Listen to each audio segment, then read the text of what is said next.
You can always watch the replays. Tonight is December 21st, so I am excited you're here. And let me get rid of this here so I can't stare at myself, but right, that's how it works.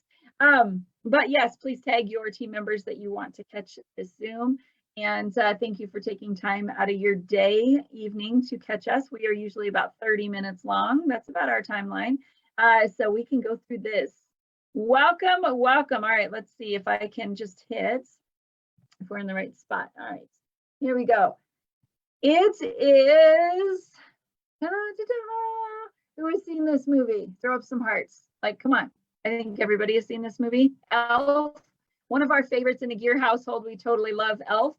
The reason I show you these images is, yes, you can Google paparazzi holiday images, paparazzi Christmas images, paparazzi New Year's images. There's so many that come up. If you are crafty enough, I would recreate your own.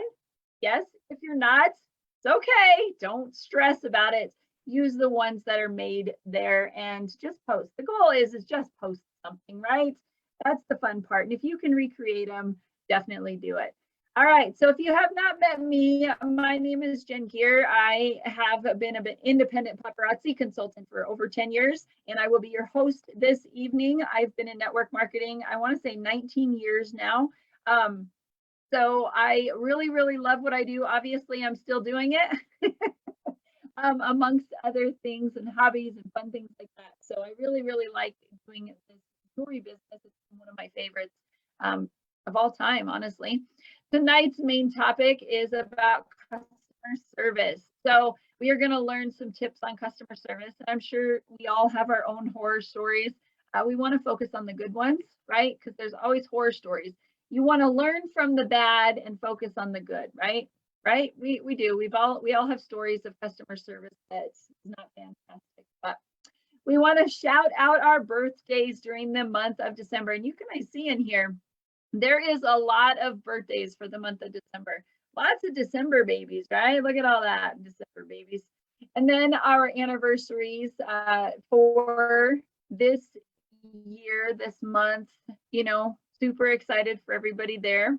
We have our word of the week. Let's see if our words, there's our word. I couldn't go live, but tried to go live since it went crazy. Hi, Rose. Hey, Crystal. Hello, hello. So our word tonight, or excuse me, this week is sponsored by Rockin' Retta. She sponsors our words each week. If you want to sponsor something inside our team group, let me know. That means if you have an idea on how we can work together, that's part of being a team, right? And it's fun. So shout out to Retta for doing these each week. She comes up with the words, and every week they're amazing because it really makes you think. Now, I had some fun with this, and I can't wait to share with you, but let's see what Retta says. Retta said, constructive criticism allows you to grow and learn from your mistakes. It's not meant to hurt nor you nor your business. I also believe that there should be a positive impact with the criticism, not just what you did wrong. Absolutely. This will encourage you as well as help you grow. Rockin' Retta, thank you for sharing. This next one is Brandy Redden out of Minnesota. She says, being able to take advice from an experienced person and applying it to what you are already doing to help you grow and learn. I love it, Brandy. Thank you for sharing. All right. Becky says, constructive criticism to her is being able to have someone say to me, hey, this was wrong. Maybe not in that way, but yeah, right. This is the correct way to do it and learn for said mistakes so it can be better to help her grow as a woman and in her business as well, right? Yeah. I mean, if you have, I'm going to use Becky as an example, it just popped in my head. If you were on Facebook or any social media site or at an event and say, let's say on social media, you see someone doing something that's against policy and procedure. You don't have to call policy and procedure and say, I seen so-and-so doing XYZ. If you are so inclined, personal message the consultant and say, hey, just a heads up, I noticed you were doing this. And you could say, hey, I've done it. And I was like, oops, wasn't supposed to. But sometimes it's so hard to word it without sounding like a jerk, right? If you've been there before, throw up some hearts. Like, right, I can't be the only one that felt this way. But you can say it in a way that says, hey, I'm just out for you. I seen that you were doing this, not trying to be a jerk, but I wanted to show you XYZ. And they could say thank you, or they could block you and whatever, or you can just let it be, right? People learn. Sometimes it's hard to even tell your team members, your friends, especially strangers on social media. If it's a stranger, I wouldn't say nothing. That's my opinion. If it's somebody in our team, I will say something and say, hey, I noticed this. I just want to give you a heads up. That's it. And I've done it. I might have done it to some of y'all because I look out for you guys. If I see something, I'll be like, whoa, hold on. Don't do that. I don't want you to get in trouble. But if it's somebody I don't know that sells paparazzi, I'm not going to step in that puddle. If I know her upline, I might reach out to them. That's just me and my business. Heck yeah, I love this. Yes. Let's see. Next one. Oh, next one is mine. Okay, so I wrote, hi Beth. I wrote constructive criticism to me is it's taking advice from someone I would trade shoes with. Someone that has been through what I'm experiencing that they've already experienced, right? Lots of people love to give you their advice, their 2 cents, when you don't even ask. Y'all know what I'm talking about, right? But here's the point I want to say is most people are trying to be kind and they really don't understand. They might be like, oh my gosh, you should be doing XYZ because I seen some candle lady doing it or some clothes lady and you're doing your live shows wrong. You should do them more at 7 p.m. because there's more live shows on at 7 p.m. But for you, it doesn't work. Okay. Take advice from somebody you would trade shoes with, right? And you can reach out and say, hey, could you help me out with something I'm struggling with? And be open to that constructive, feedback. It doesn't have to be criticism, thinking like, oh, you're doing things horribly. No, it's not that. It's what can I do to be better? What could I do differently on my live show to make my live shows more successful? But in order for you to grow, you got to look at what's blocking you as well. But don't ask advice of people that are not doing what you're doing. They could be in another network marketing business. That's fine. But keep in mind, we are different, right? We're not selling candles. We're not selling clothes. We're selling jewelry. So reach out, reach up, look for people that are doing what you want and where they are, right? If they are at a higher level that you want to get to, those are the people that you want to get to ask questions, okay? Hello, hello. All right, I'm making sure my phone is working here. It kicks me out. All right. Treva says, constructive criticism is not something she takes easily because at times it comes across as someone telling me what to do instead of suggesting it would be a different way or suggesting I try something a different way. So yes, if you are going to give to me, if you are, how did this quote go the other day? Unsolicited advice is criticism, okay? If they don't ask you, don't say anything. It's tough when we're doing this all together. It's hard where you want to reach out and say, I'm going to use Brandy. I don't know, is Brandy on tonight? Brandy loves me. So if Brandy was posting something on social media and I sent her a message, dude, knock it off. What are you doing? Right? She might be like, Jen, holy crap.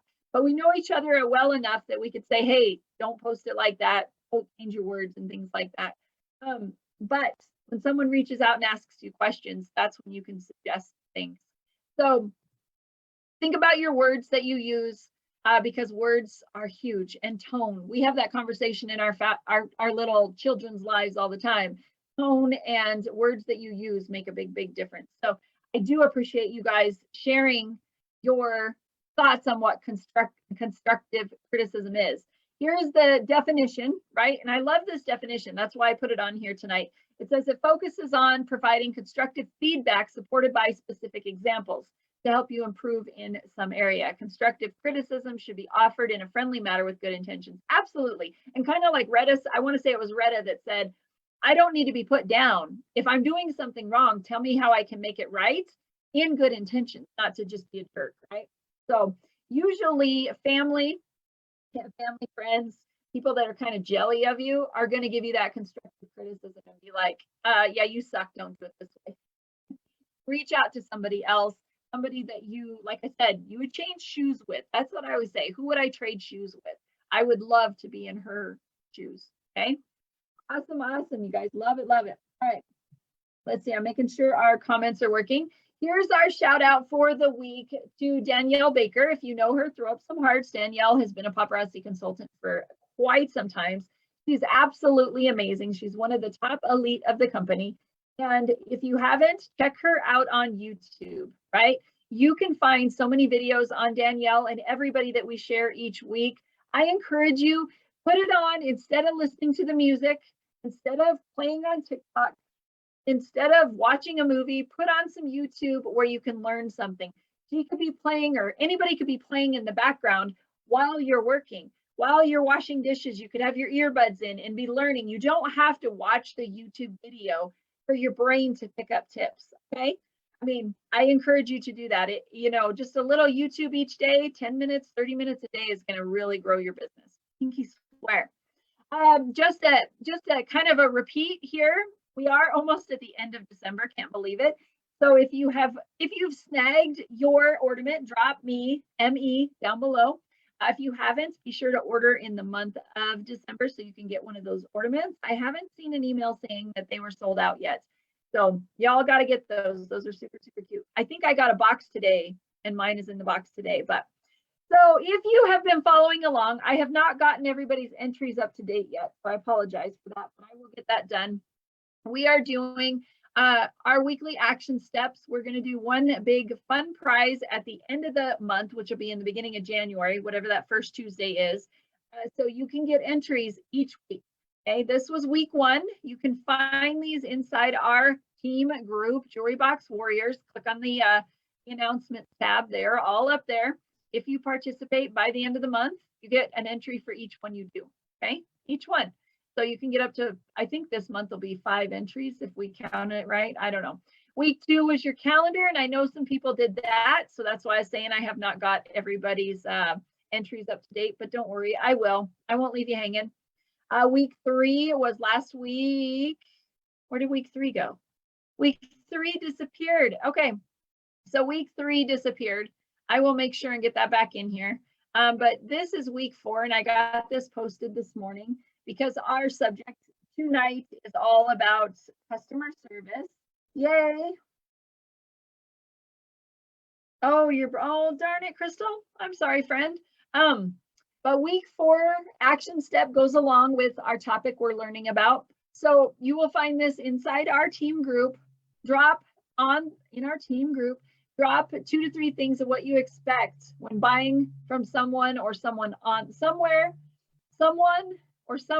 online, right? So if you were going to buy clothes from somebody online, drop 1 word below what you would expect. Okay, let me know some things that you would expect. Okay, to me, I would expect follow-up. I would expect to know when I'm going to get invoiced. I would expect to know when my stuff is shipped. I would expect to know, obviously, how much I'm paying. I would expect that if I asked you a question, you would answer it promptly, which means within 24 hours. Which nowadays they really want it in 30 seconds, but I always say within a day, respond. I would want to know what the return policy was, as if I ordered this shirt, if it didn't fit, I could send it back. All of those things. Think about all of these things. So this week we're going to talk about customer service this evening and some tips and stuff like that. Becky says shipped on invoice. Awesome. Yes. Drop 1 thing though that you appreciate about good customer service, which you expect, right? That's what we are talking about tonight, is our customer service. I'm excited to share these with you. Oh, this was last week. Ignore this. We don't need that one. So this is one of my favorite slides. I did this a couple years ago on customer service. And who loves Nicolas Cage? Throw up some hearts if you love Nicolas Cage. He's pretty funny, right? He has a passion for customer service, right? Do's and don'ts for network marketing businesses. Amazing customer service. It is what is going to set you apart. It's just going to be like, hey, she's amazing. Hey, she's okay. Oh, she has that item. So does she. I'm going to order from her because I get better customer service. Now, the thing with paparazzi is we don't have, like some skincare companies out there, if you buy that skincare from that person, you're connected to that person all the time. Paparazzi is different. We have such a big variety that your customers will shop from different consultants, and it's totally okay. It's how it works, right? But you going above and beyond, they are going to focus more on you and you being consistent and, you know, showing up and posting and still doing little lives here and there. Or if you don't do lives, make sure you're posting and doing your thing. They will come back to you. I pinky swear on that. During a live show, make sure you say hi to people that are popping on. They are taking time, just like you guys are, to watch, to learn, to decide if they're going to shop from you. They are really thinking, do I like her? She seems nice. Will I get my jewelry from her if I buy? Because I got screwed from the other person, right? I mean, they're thinking all of these things too. Here's the next one that is absolutely insane. I don't know if you guys can just handle this. People want to pay you. They do. 99% of the time they do. You have those ones that are just pains in the heinies, but people want to pay you. Tell them your payment requirements / options, okay? Mine is shop all week, pay on Thursday, due by Friday. If it's not paid by Friday, Saturday, you get the reminder that I'm only holding it through Saturday. 2 canceled orders, you will be bumped from Blingy Islands, which means you never shop for me again. Be strict. Be strict to the point. You don't have to be a jerk, but be strict and to the point where if they don't pay you, they keep canceling orders, get rid of them. Believe me, it's more of a hassle to deal with someone that constantly cancels their order or doesn't pay on time than it is to just let them go. Okay, let them go. Let them go buy from someone else that will deal with it. Okay, but set that requirement of what you require for them to pay you. Message them if you're going to do pickups or deliveries, so they know when they're getting their stuff, or you know when they're coming. Don't get on, this one's big, I don't know. Can you see my little arrow here? Maybe. Don't get on people's live shows. Like say, don't get on another consultant's live show and promote your business or upcoming event. Ooh. That means do not get on someone's show and say, hey, I'm going to be at the craft fair this weekend. You should stop by. Or, hey, she doesn't have that necklace, but I do. Don't personal message them either and do that. That's wrong. That's bad karma, baby. And that's just unethical, right? I'm going to stand on that box and tell you that. Don't do it. You know, same thing with any other business, things like that. Go above and beyond for your customers. They're paying your bills, right? So if they ask you how many items are in my box, go freaking count them. Hello? If they're asking what pieces did I order, I'm going to give you a tip here. Most people aren't going to say, hey, will you send pictures of everything I ordered? You know, they won't. Every once in a while, you have those people that are like, hey, what did I order? And you might be like, oh my gosh, Susie, you just ordered them this week. You should know what you ordered. Why should I go take pictures for you? Really? This person wants to buy from you. He wants to make sure that she doesn't already have those pieces or that she can get a bracelet to match that necklace. Flip the script, my friends. If somebody is asking you a question, go above and beyond. Yes, ma'am. Let me figure out what I got for you. Yes, sir. Let me see if I can find you a ring to match that men's necklace that you just got. Oh, your son needs a bracelet too. Let's figure that out. Absolutely. That is your job. Okay? Off my box. All right. Remind them to like and follow your business page or personal page wherever you are doing your live show. Follow up quickly if they have a question or snafu. Darn it, this necklace broke. What do I do? I'm not going to respond to you. Well, goodbye. Right? Take care of it, guys. It's not that big a deal. It's $5 jewelry. Okay. Let's see. Take the time during the live show. Have a list of questions to ask during your live show to get people commenting. Right? Sometimes it's customer service is also outside of Facebook. I'm going to share this with you because if you have someone, and you guys might have, you'll have to let me know. Throw up some hearts if this has happened to you. Let me know. Hello, Red is on. Hi. If you have somebody that buys from you, that lives locally, but you just mail them their stuff, so you never see them, and then you see them in the store and they turn around and walk the other way, or they may not even buy from you. They just might be your friend on Facebook. That's your BFF on Facebook. It's gonna happen, okay? But you still have the positive customer service outside of social media that you do. Don't be someone else on social media, okay? Your friends will see you out and about in your town. They totally will. Be kind and smile and say thank you, all of that stuff. When replying to a text or emails, I use lots of emojis, okay? You might have heard this tip before, but when you use lots of emojis, people read your text in the mood that they're in. So if they're in a crabby mood because they can't find the latest toy for their kid. They read your text that says, hey, when are you going to come by and pick up this order? And that's all you write. She's going to be like, oh my gosh, I don't even want to talk to you anymore. Instead, you write, hey, smiley face, just a reminder, what time do you think you use your words, use the emojis, how you say it, how you come across is how they take it, okay? But always in the mood that they're in, right? I don't know, I've done that before. Oh, it's known as poaching. That's what Retta said. So yeah, if you're getting on people's shows and you're trying to get their customers, it's poaching. Big nose. Okay, so creating a customer database. Now, this is something that you should be doing. Now, there's so many ways to have a customer database. You could use the old-fashioned pen and paper, right? You can have an online database. There's so many ways to have stuff. But what you want to keep track of to create good customer service, to have your returning business, and talking to people throughout the year, right?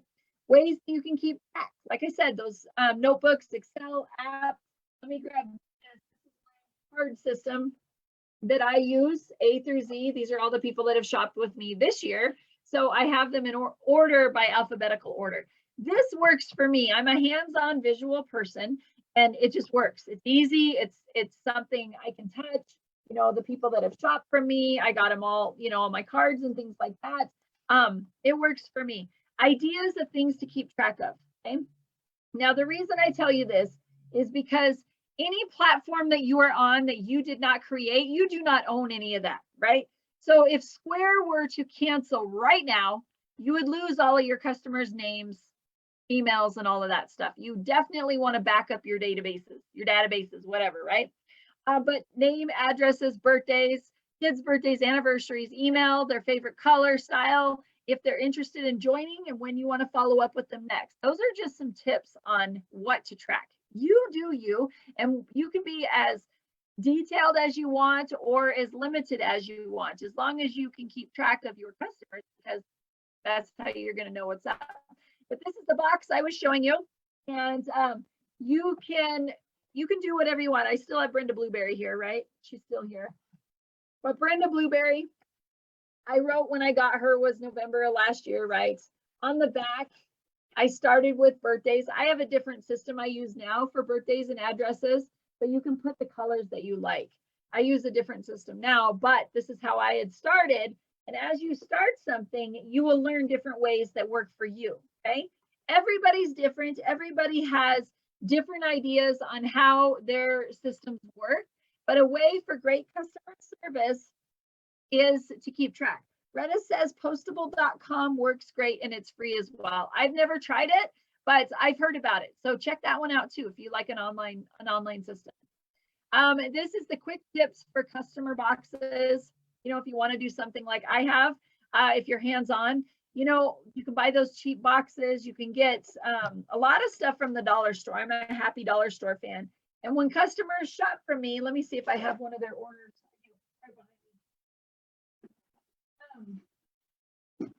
I put their name in the bag. I don't have a lot of space at my house for customers' orders and things like that. So I use these gallon bags. Let me grab my Brenda Blueberry tag here.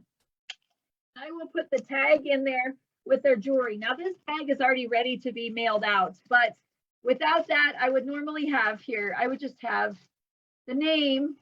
Let me do this so I don't spread it, guys. Put that there. I would put the name in there with whatever they ordered, right?